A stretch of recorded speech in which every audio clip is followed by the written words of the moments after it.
Hallo meine Freunde, hola Madridistas. Ein kurzes Update-Video, ohne Schnitte, ohne Schnickschnack etc. Es ist gestern bei Real Madrid so viel passiert, dass ich es unmöglich schaffe, morgen alles in ein Video zu packen. Und ich möchte euch schließlich auch informieren, was gerade bei Real Madrid los ist. Es geht um eine neue Verpflichtung, um eine neue langfristige Verletzung und um eine Geste von Luka Modric mit Arda Güler, die mich sehr bewegt hat. Viel Spaß beim Video.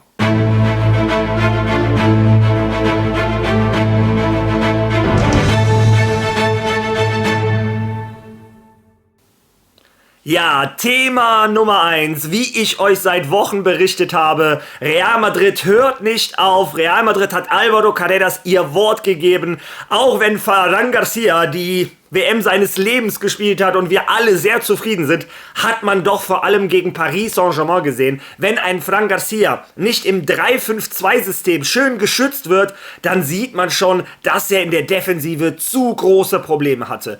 Ausgerechnet gegen ein Doué ist es natürlich als linker Verteidiger auch verdammt schwer, aber Real Madrid möchte die Champions League gewinnen. Wir brauchen einen linken Verteidiger, der gegen einen Doué verteidigt, der gegen einen Lamine Yamal verteidigt, der gegen einen Mo Salah verteidigt, gegen die besten rechten Flügel der Welt. Und da hat halt Ferran Garcia noch nicht das Niveau was Real Madrid defensiv sucht.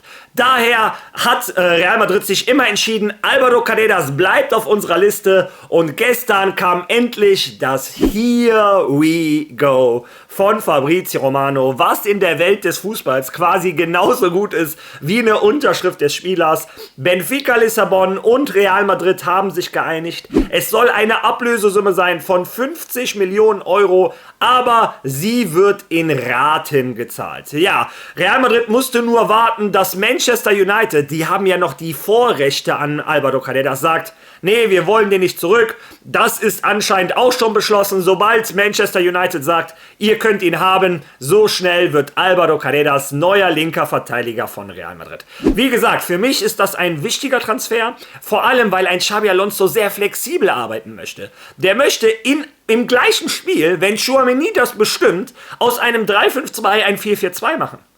Oder eventuell auch mal ein 5-3-2 etc.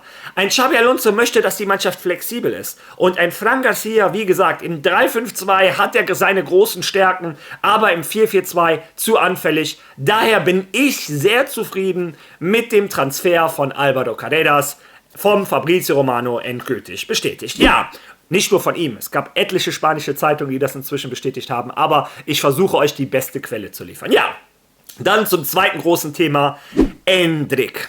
Mario Cortegana, der ist, was Real Madrid angeht, genauso zuverlässig wie Fabrizio Romano. Also der hat schon direkte Quellen zum Club, hat gestern eine traurige Nachricht für den Madridismo veröffentlicht. Und zwar, Endrick hatte einen Rückfall, ist wieder verletzt und wird wieder wochenlang, vielleicht auch wieder 1-2 Monate ausfallen. Wir wissen, ein Endrick hat alles versucht, um zur Mannschaft dazu zu stoßen, damit er so schnell wie möglich unter der Fuchtel von Xabi Alonso trainieren darf. Doch wahrscheinlich hat er es ein bisschen übertrieben. Beim Training in den USA die gleiche Verletzung wieder aufgetaucht und er fällt jetzt wochenlang aus. Für viele Madridistas ist das ein bisschen ein Schlag in die Magengegend, denn viele haben gesagt, wenn ein Vini und wenn ein Mbappé nicht laufen, dann soll unsere Doppelspitze heißen Gonzalo Garcia und Endrick. Die Jungs haben wahrscheinlich nicht den Namen oder 100% nicht den Namen wie ein Vini und ein Mbappé, aber die Jungs bringen die Laufbereitschaft, die Einstellung mit, die der Mannschaft deutlich mehr hilft als der Name. Ja, und viele haben gesagt, Gonzalo und Endrick, das wird es am Anfang der Saison nicht geben. Ein Endrick wird einen großen Teil der Vorbereitung verpassen. Weiß Gott, wann er wieder zu 100% fit ist und der Mannschaft helfen kann.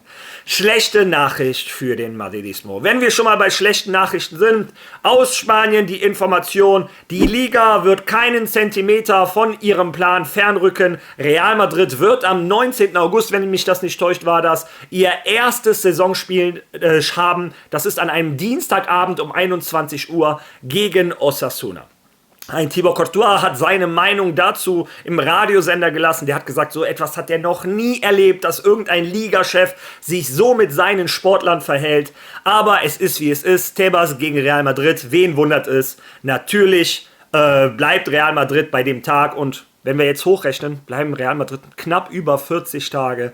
Naja, bin ich gespannt, wie Xabi Alonso da eine vernünftige Vorbereitung hinkriegen soll. Ja, und die letzte, die wunderschöne Geste, mit der ich heute Morgen aufgewacht bin. Ihr wisst, ich bin kein Fan von El Chiringuito. Ich sage immer wieder, das ist eine Talkshow, in der es zufälligerweise um Fußball geht. Aber El Chiringuito hat überall eine Kamera. Und ein kleiner, versteckter, intimer Moment von Luka Modric und Arda Güler wurde dadurch aufgenommen. Und zwar ist das für mich, naja, es ist Zufall, dass es aufgenommen wurde, aber die Szene ist kein Zufall. Denn wer bekommt das letzte Trikot von Luka Modric? Das erste, was sie gemacht haben, als sie aus dem Bus gestiegen sind in Madrid, er gibt sein letztes Trikot Arda Güler und gibt ihm eine riesige Umarmung. Als wenn er ihm das Zepter für das Mittelfeld von Real Madrid übergeben würde. Vor allem finde ich das auch schön, dass sie das so ein bisschen versteckt machen wollten. Wir erinnern uns alle daran, Arda Güler und sein Opa vor allem haben schon gesagt, ein Luka Modric hat bei uns angerufen und uns gesagt, dass er die 10 von Luka Modric eines Tages übernehmen soll. Ich vermute, wenn Arda Güler die 10 bekommen sollte, hätte das Real Madrid gemacht wie letztes Jahr ein Fede Valverde und ein Toni Kroos offiziell über die Twitter-Account von Real Madrid hat man das, glaube ich, sogar gesehen.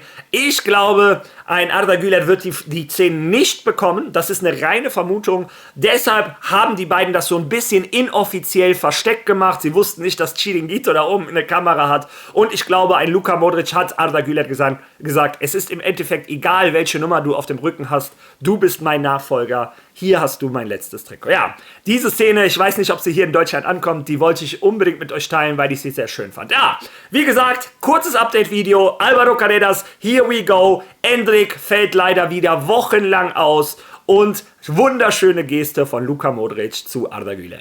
Lass deine Meinung zu diesem schnellen Video ohne Schnitt, ohne Schnickschnack etc. bitte in den Kommentaren. Wenn es dir nicht ganz so gefallen hat, lass trotzdem, wenn es geht, ein Like da, teilen, followen. Das ist für meinen YouTube-Kanal, für unseren YouTube-Kanal unglaublich wichtig. Und wir sehen uns morgen wieder im alten Format. Bis dahin.